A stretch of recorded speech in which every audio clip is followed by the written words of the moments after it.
Welcome back to the Rick Smith Show. Now, here is Rick Smith. So, as I said yesterday, looking forward to moving these infrastructure bills forward for a bunch of reasons. Transportation, moving to electric vehicles, remaking our economy, leaving something for our children in the future. So many opportunities to do good things. Maybe a little renewable energy, maybe move us in that direction. Because after all, the UN did say, that recent report, it's code red for humanity. And I don't know if you've noticed, but there are 107 wildfires going on in this country right now. Texas, California, Montana are literally burning, which is why we need to do something. We need to do it now. And here to share some thoughts on the infrastructure bills, I've asked Austin Keyser to come talk with us. Austin is the assistant to the International President of Government Affairs at the National Brotherhood of Electrical Workers, IBEW. Austin, thanks for taking time for us. I appreciate it, Rick. Thanks for having me. Before we get into all the wires and all the transportation stuff and all the infrastructure stuff, I wanted to give you a chance to talk about the passing of Rich Trumka today. His service was today. I know you worked for him. Thoughts? Yeah, no, Rich Trumka was a great leader at Titan. I grew up in coal country myself, and I grew up as a kid watching him on television, locking arms, wearing camouflage, being militant, out fighting for workers' rights. It gave me a lot of passion for the labor movement as a small child. You got 3 channels growing up out there, and he seemed to be on the news every night out there fighting for workers. So always been a hero of mine. And, as you just mentioned, I got the opportunity to work for him. I was Central Labor Council leader in Southern Ohio, and he tapped me to come in and be the state director for the National AFL-CIO in Ohio, then the Midwest region director. And it was during the fights right after the Tea Party, sort of took over the Midwest, and just so many hours. I can't even count how many hours we spent in cars riding around the Midwest, going from fight to fight, from Wisconsin to Indiana, Ohio, Senate Bill 5. Just a great trooper, and somebody I've stayed close to even since I came back to the IBEW. He's just a great mentor, and he loved to see young people coming up in the labor movement. He loved to coach us along, and just gave me and a lot of other people a lot of great opportunities and a lot of education. So somebody will always be dear to my heart, and somebody I'll do my best to carry on his legacy. No, I mean, from this point forward now, it's we're going to have to pick up that vision and move forward. And we're in this most interesting time because I would argue Joe Biden's probably the most pro-labor president, at least of my lifetime. And there's something of an opportunity to get some stuff done, maybe in this big infrastructure bill, but hopefully down the road as well. So now's the time where labor's got to come back together and unite and pick up Rich's mantle and move on.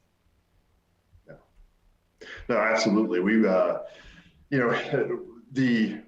something he was very passionate about was energy. Obviously, he came out of the coal miners, so. But he was like us. He realized that things are changing, that climate change is real.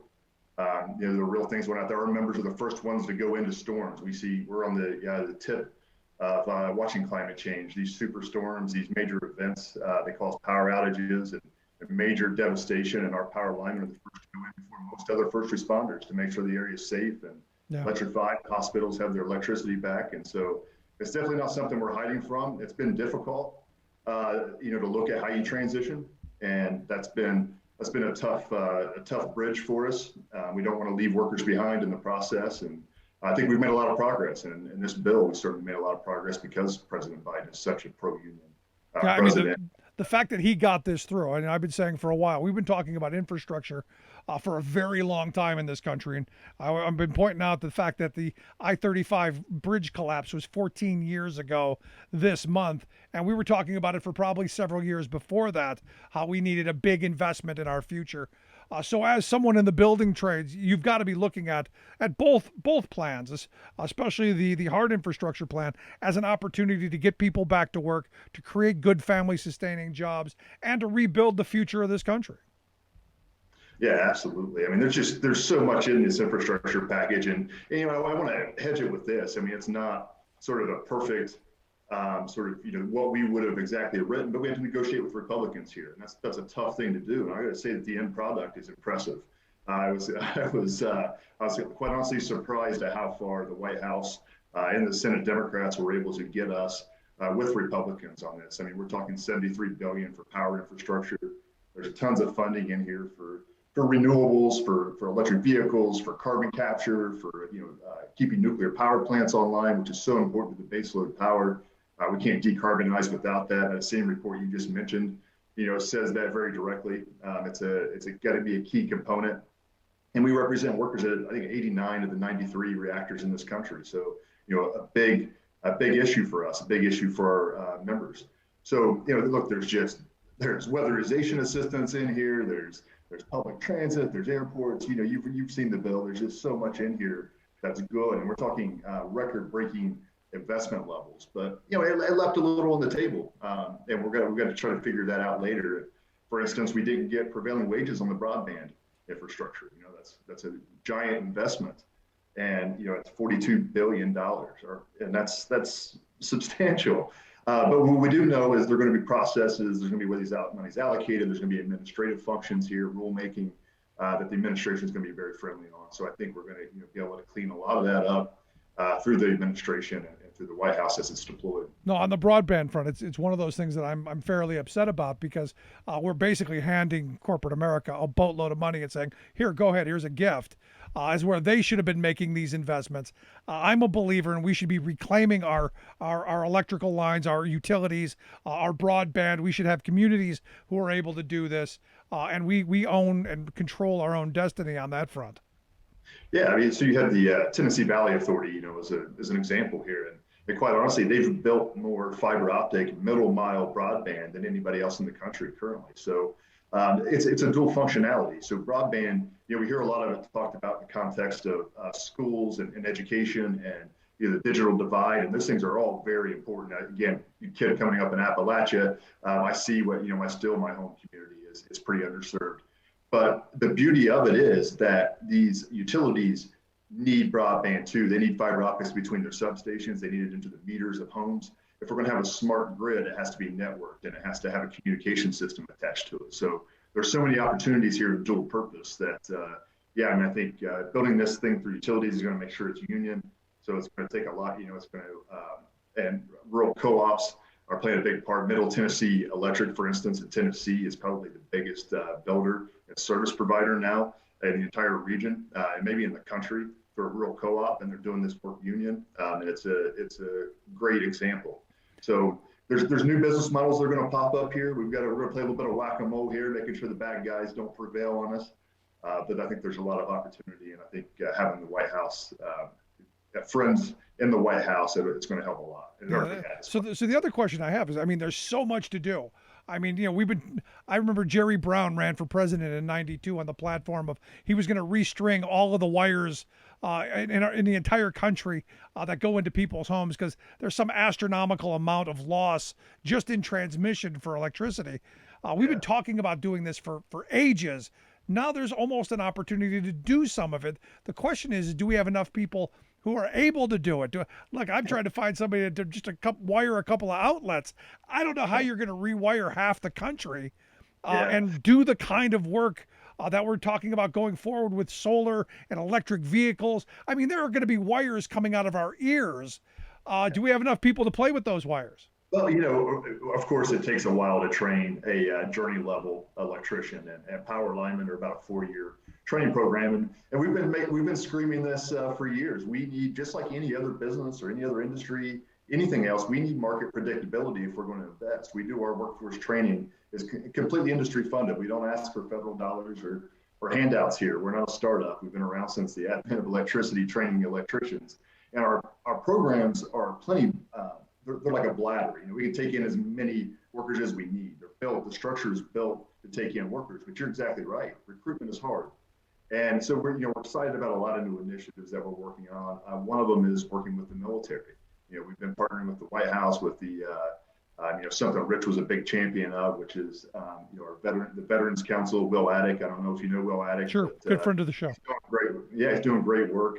We've been partnering up and having a lot of conversations on how we get more folks coming from the military, because one, they're ready to go to work, right? They love the community of being in a union after they get out of the military. It's a natural fit for them.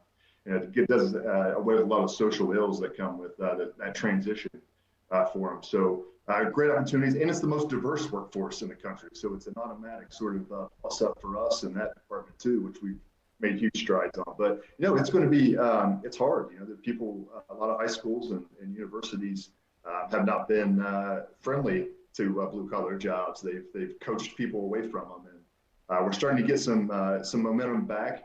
And these power linemen are making six figures. No, I know. Just to get somebody to come wire an outlet, it ain't cheap.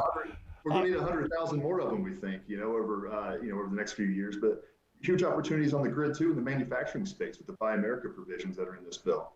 We're talking something IBEW does and other unions do is manufacture wire and transformers and all of these components that are going to go into the grid. It's not just wires, and it's not just sort of the installation.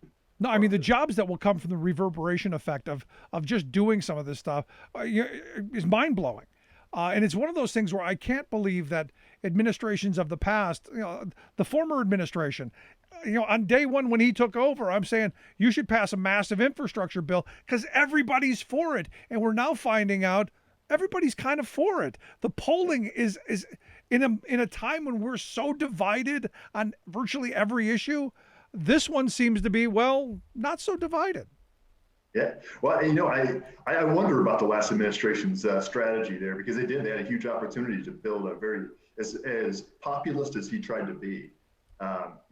It was insane to me that he didn't do infrastructure, because Democrats were sitting there ready to do infrastructure. It would have been a tough negotiation for them too, but it was a tough negotiation, just like it was for Biden. But we were able to get it done and able to get big things done here. So yeah, it's insane to me that they didn't get anything done there, and but a bunch of rhetoric and a bunch of talk and a bunch of banter, but no delivery. So here we are. We're sitting here with on the verge of, anyways. We're one step of like a quarter of the way there, getting this to the president's desk. Yeah. If we're going to measure it, but I think we're well on our way.